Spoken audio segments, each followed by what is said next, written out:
हे जे प्रकाश मूर्ती हा परमात्मा ज्ञानेश्वर महाराजांनी त्या अमृतावर ग्रंथ असलेली उघडलेली कवाडे प्रकाशाची काय म्हणले हा किंवा जग असं की वस्तू प्रभा जग वस्तूची प्रभा आहे किंवा एकनाथ महाराज सांगतात चैतन्याची शोभा शोभा काय काय सांगतात जग म्हणजे चैतन्याची शोभा शोभा आहे. शोभा म्हणजे आभा, आभा म्हणजे भास, भास म्हणजे अध्यस्त पदार्थ असे अर्थ होतात. आता ही विषय थोडंसं चिंता सांगतो. आमच्या पुढे तेच माणसं टिकतात की बुद्धीच्या क्षेत्रामध्ये असा तर काही बुद्धी आहे काय सांगतो. ज्या लोकांना काही असं जरा की एक पॉईंट बुद्धी जर असली ते सुद्धा आमचं थांबतात. त्याला एकही पॉईंट बुद्धी नाही मग ती कुणीकडे जातात काय ते खाली जातात. त्यांना रामकृष्ण हरी लोंगानाच्या तोंडात पाठवतो काय रूप पाहत आलो जनी पगेना पगेना तो आमच्यावरून जात नाही. ज्याला बुद्धीच नाही ते आमच्यावर थांबतच नाही. ते आमच्यावर नाही थांबले आम्हाला त्याला काही वाईट वाटतं कारण आमचं दुकान त्याच्याकरता नाही. आमचं दुकान कोणाकरता आहे बुद्धिवान माणसं. ते बुद्धिवान आहे ज्याला बुद्धीची कदर आहे, ज्याला बुद्धीची किंमत आहे काय, जो बुद्धिवान आहे काय, ज्याला काही समजा अभ्यास करावा वाटतो अशा करता आम्ही आमचं दुकान टाकलं. इथे पैसे घ्यायचे काम नाही आणि फुकट माझं दुकान आहे. संत सज्जनी मांडली दुकानी जे जर पाहिजे ते आहे. मुक्ती मुक्ती फुकाच्यासाठी हाच आहे आमचं. म्हणजे नाही मृत म्हणजे मरण. मरण म्हणजे दुःख. जिथे दुःख नाही जे दुःखाची निवृत्ती होते त्याचं नाव औषध. काय त्याचं नाव काय आहे औषध. औषध कारण जिथे दुःखाची निवृत्ती होते त्याचं नाव औषध. कारण त्याचं अमृत आहे. अमृत आहे. त्याला अमृत कोण टाकलं परमेश्वराने सूर्यानं चालू मामा सोमू भूतवा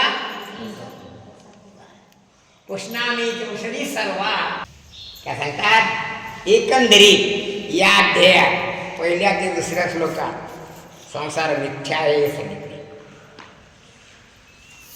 काय सांगितलं संसार मिथ्या आहे सांगितलं. मिथ्या आहे जग प्रपंच विस्तार उठारे सत्वर नका विचू वाया करुणी भजन. एक ते 2 श्लोकामध्ये काय सांगितलं संसार मिथ्या आहे आणि ज्याचं भजन करायचं तो परमात्मा सत्य आहे. ते या जगदरूपी भ्रमाचं अधिष्ठान आहे. कोण ते कुठून सांगितलं 3ऱ्या श्लोकापासून 4थ्या श्लोकापर्यंत 2 श्लोकांत सांगितलं. काय सांगितलं 3ऱ्या श्लोकात काय सांगितलं अधिष्ठान स्वरूप जो परमात्म्याचं सत्य आहे आणि तुम्ही त्याचा शोध घ्या. काय सांगितलं ततः पदम तत् परिमार्गितव्यम. काय तुमचं कर्तव्य आहे. आम्हाला लहानपणी शाळेमध्ये गणित असायचं. त्या गणिताचे 3 भाग असायचे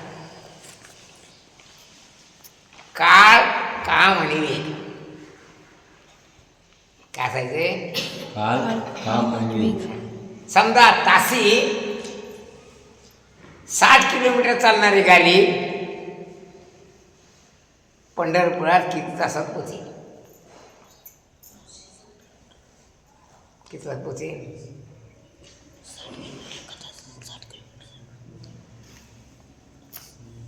पहिला विचार हा आहे की काम किती आहे. किती आहे 500 किलोमीटर. तासी वेग किती आहे 60 किलोमीटर. एका तासात 60 किलोमीटर जाते. 500 किलोमीटर किती तासात आहे.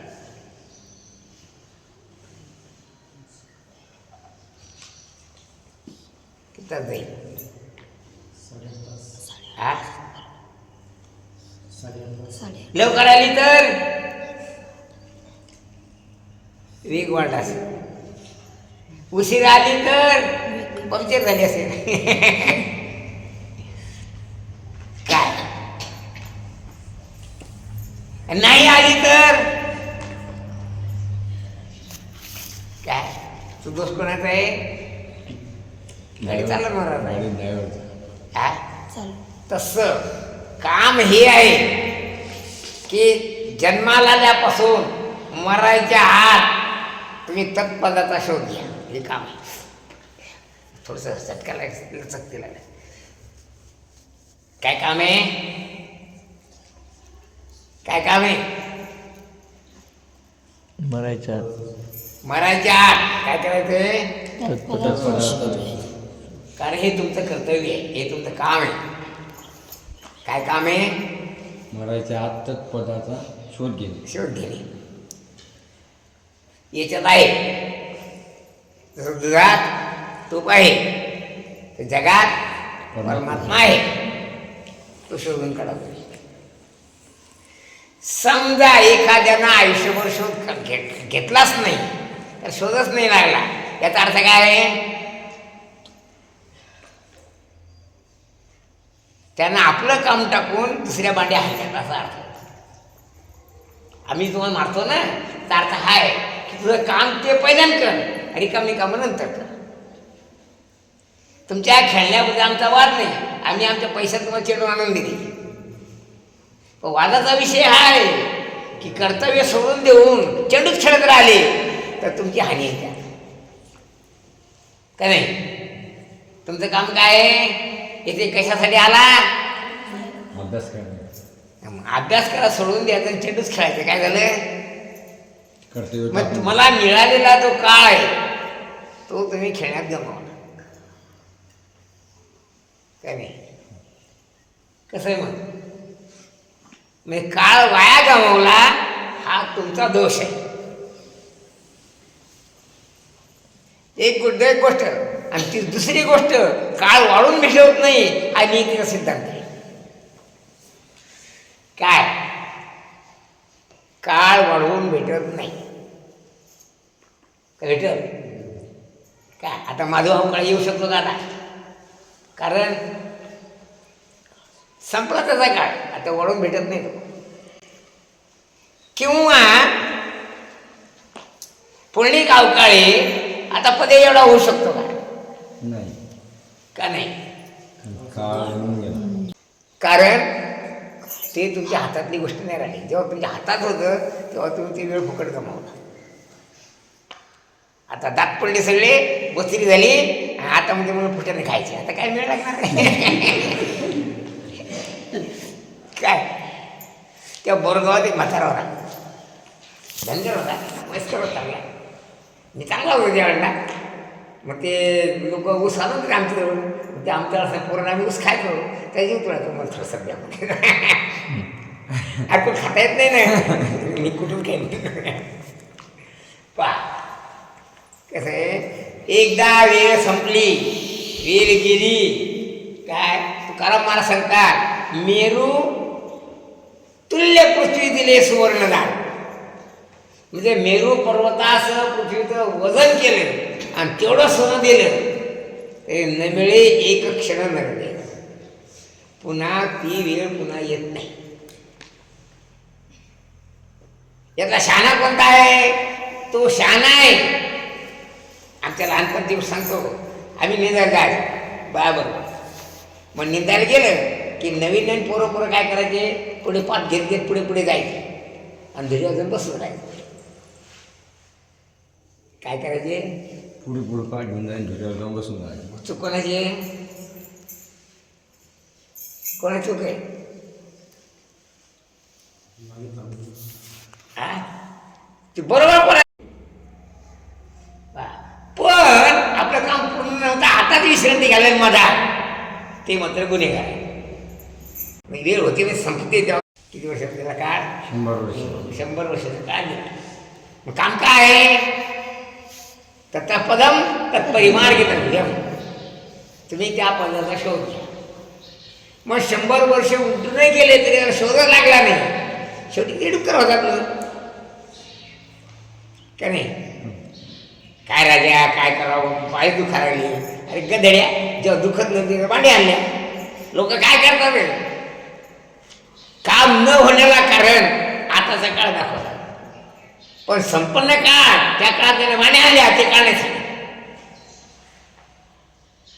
त्यानं खरे तू शाळेत ना आला, आपली आजी मेली. शाळा कधी सुरू झाली, त्याची आजी कधी मेली. शाळा कधी सुरू झाली, 1 जुलैला. आजी कधी मेली, 1 जानेवारीला. ती आजी मेली, त्याला कारण शाळेत नाही आलं, कारण ते काय असे बदमाश लोक आहेत. कसे तेव्हा ध्यान ठेवावं. दिलेला काळ म्हणजे 1 दिवसात 1 पाच लावायची. त्याला जर 1 तासात 5 म्हणजे बसला काय तर तो हुशार पोरगा असं समजला जातो. पोरगा म्हणा पोरगी काय नाही. पण ते दातही पडले, अजून एकाच जागेवर सरळ हळूहळू सरकतच चालली. सगळं लुगडं मातीने भरलं आणि अजून सगळं दिवस मावळा तर अजून बराच दिवस कमी राहिला आणि मग कोणच नाही गेलं, मग टाकून दिले की लोक चूक नाही, मावशी चुकली चुकी काय. तसं प्रत्येक माणसाला ईश्वराने काम सांगितलं, ते काम जे तत्पदाचा शोध घे, तत्वम पदार्थ शोध. किती काय सांगितलंय, काय सांगितलं. आणि हा जो तत्पद आहे, हा तत्पदाचा जो अर्थ आहे तो या जगाचा अधिष्ठान आहे किंवा तो या जगातला मुख्य भाग आहे. काय झाला, जगातला मुख्य भाग, जगातला या जगातला मुख्य भाग आहे. तो सार स्वरूप आहे. काय असाराचा त्याग करा आणि साराचा संग्रह करा, आहे का नाही. पाठ आणि तो असा आहे कोणता, तो सारभूत असणारा भाग असा आहे. न तत् भास आहे ते सूर्य, त्याचा भास सूर्य करू शकत नाही, चंद्र करू शकत नाही. ते सूर्यो न शशांको न पावकः, तो असा आहे की जिथे गेला असता तुला परत माघारी यायचं काम. आता आण्या दरवर्षी येतो, पुन्हा घरी जातो, दरवर्षी येतो पुन्हा घरी जातो. काय ती जागा अशी आहे ती तिथे जाते, ते तद्रूप होऊन जातं. काय सांगतात,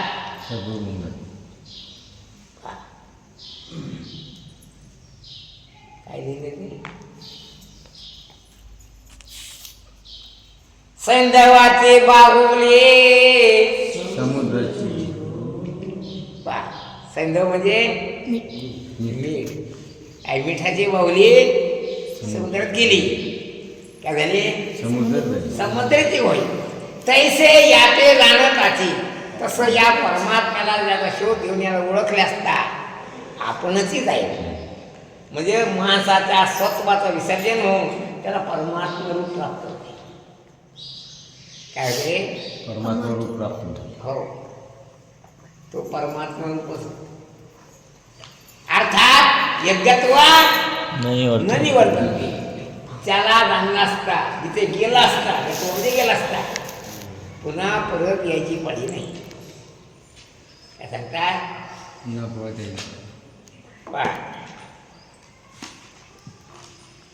आणि तसा विचार जर केला, काय हे संपूर्ण जीव हे मीच आहे समजण्याकरता तुम्हाला सांगतो. ममैव अंशो जीव लोके, ते माझेच अंश आहे.